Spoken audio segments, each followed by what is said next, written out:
Assalamualaikum warahmatullahi wabarakatuh. Halo guys, welcome back to my channel. Saya ucapkan terima kasih banyak kepada teman-teman yang sudah mau mampir ke channel ini. Semoga teman-teman betah, dan terima kasih banyak pula bagi teman-teman yang sudah mau mensupport channel ini dengan cara like, share, comment, and subscribe. Dan bagi teman-teman yang belum menyaksikan dari part 1 hingga part 6, alangkah lebih baiknya untuk menyaksikan terlebih dahulu, karena di video kali ini adalah part 7 dari ceritaku. Nah, untuk linknya ada di deskripsi, silahkan teman-teman bisa cek. Dan juga di sini saya membuka kesempatan kepada teman-teman sekalian, apabila di antara teman-teman ada yang mau menyampaikan kisahnya, ada yang mau berbagi sepenggal kisah dari perjalanan teman-teman sekalian, teman-teman bisa untuk mengirimkan cerita tersebut atau kisah tersebut kepada email pribadi saya, yaitu kitapendukung7@gmail.com. Dan tentu keprivasian teman-teman akan kita jaga dengan cara mensamarkan nama tokoh-tokohnya dengan juga latar belakang, baik itu tempat ataupun hal-hal yang berkaitan dengan keprivasian teman-teman sekalian. Dan oke guys, inilah dia ceritaku di part 7.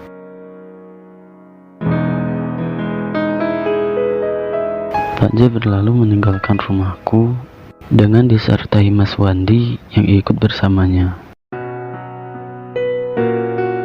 Sebenarnya di pagi itu aku ingin ikut, akan tetapi ibuku melarangku dengan alasan kondisi tubuhku yang sedang sakit. Sempat beberapa kali aku merengek kepada ibu, meminta kepadanya agar aku diizinkan untuk ikut Pak J. Namun usahaku kali ini tidak membuahkan hasil. Dengan gigihnya ibu menolak permintaanku. Nak, sekarang kan Dek Bima masih sakit. Nah, nanti kalau sudah sembuh, Dek Bima boleh ikut Pak J, kata ibuku. Di sela-sela aku merengek kepadanya.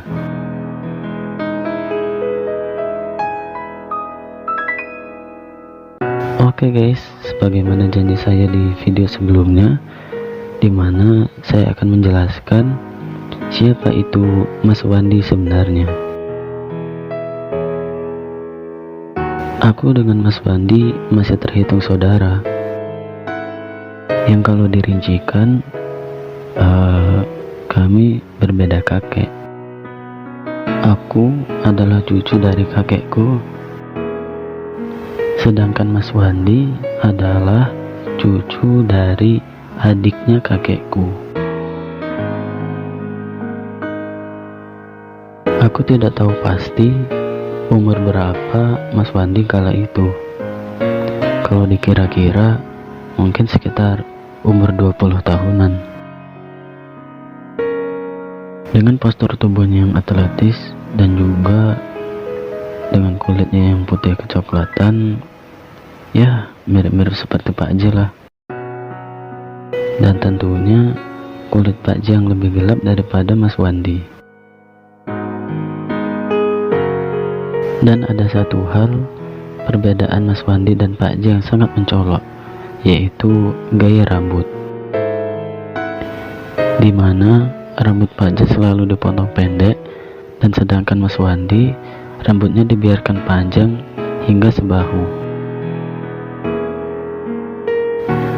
Dengan rambutnya yang panjang itu, Mas Wandi seringkali dijadikan idola oleh para gadis-gadis desa. Dengan tubuhnya yang atletis dan juga wajah yang tampan, tentu tidak sedikit gadis yang menolak.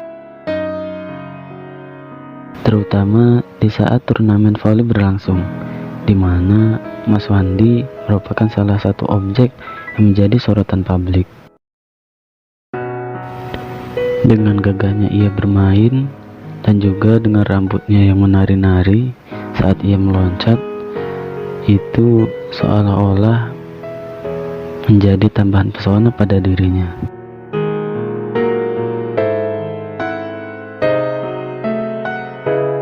Nenek Mas Wandi berasal dari Jawa, jadi nggak heran ketika bicara logat Mas Wandi itu agak sedikit medok ke Jawa-Jawaan.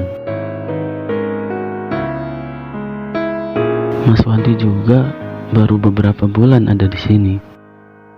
Rumahnya berada tepat sebelum rumah Pak J, di mana sebelumnya Mas Wandi tinggal di Jawa Tengah. Meskipun terhitung baru tinggal di sini, Mas Wandi kini sudah menduduki jabatan menjadi ketua Karang Taruna di sini.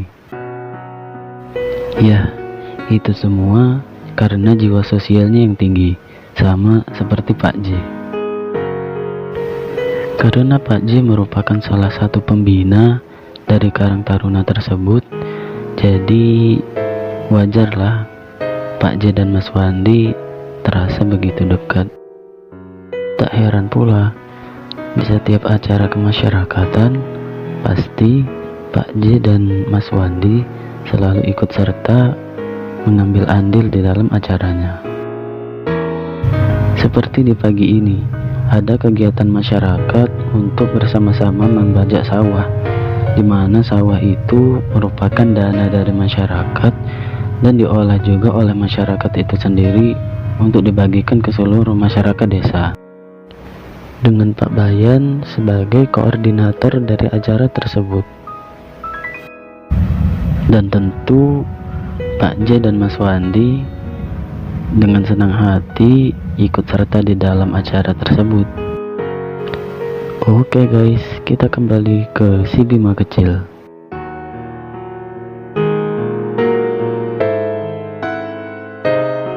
Seharian aku hanya bisa berada di rumah. Ibuku pun tidak berani untuk membawaku keluar rumah. Di pagi itu, ibuku mengecek suhu tubuhku, dan ternyata suhu tubuhku telah turun drastis. Hingga siang hari tiba, ibuku kembali mengecek suhu tubuhku, dan ibuku mengatakan kepadaku bahwasannya aku sudah sembuh. Alhamdulillah nak, sekarang kamu sudah sembuh. Ibu jadi senang kan? Jangan sakit-sakit lagi ya nak. Ibu jadi sedih kalau Bima sakit, kata ibuku dengan perasaannya yang senang.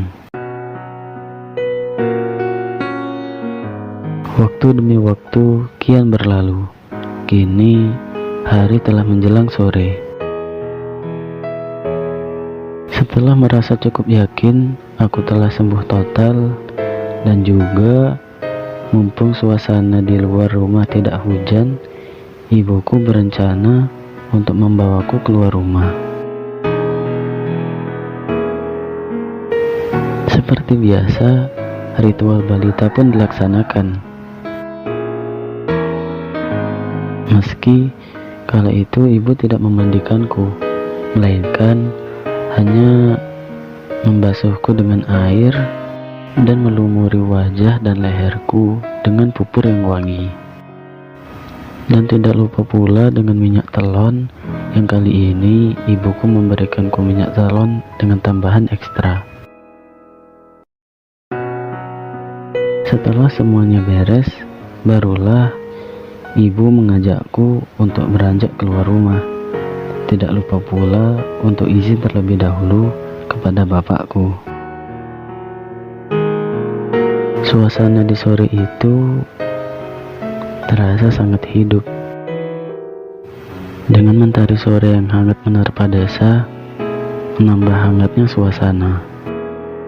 Ditambah dengan orang yang berlalu lalang di sepanjang jalan desa sehabis pulang dari kerja. Dengan ramahnya mereka saling bertegur sapa. Begitu juga dengan ibuku, dan sesekali Tak jarang dari mereka yang menegurku dan menyapaku juga. Singkat cerita, tibalah kami di rumah Mas Wandi, di mana di depan rumah Mas Wandi terdapat ibu-ibu yang sepertinya sedang membahas suatu hal yang penting. Ya, you know lah, bagaimana serunya ibu-ibu ngerumpi. Tak jauh dari tempatku berdiri, aku tiba-tiba melihat suatu pemandangan di mana ternyata Mas Wandi sedang mandi di sumur. Tanpa menggunakan baju dan celana, dan hanya menggunakan celana dalam saja, Mas Wandi begitu asiknya mandi di situ. Ya, aku masih ingat kala itu Mas Wandi menggunakan celana dalam berwarna merah marun dengan sebuah benda yang menonjol terdapat di dalamnya. Oke guys, cukup sekian dulu di video kali ini. Apabila teman-teman suka, silahkan like, comment, and subscribe, dan jangan lupa untuk aktifkan notifikasinya agar apabila aku upload video di part selanjutnya, teman-teman bisa mengetahui jika aku sedang upload lagi. Atas khilaf dan salah saya mohon maaf kepada teman-teman sekalian. Saya Bima pamit undur diri. See you di video selanjutnya. Bye bye. Assalamualaikum warahmatullahi wabarakatuh.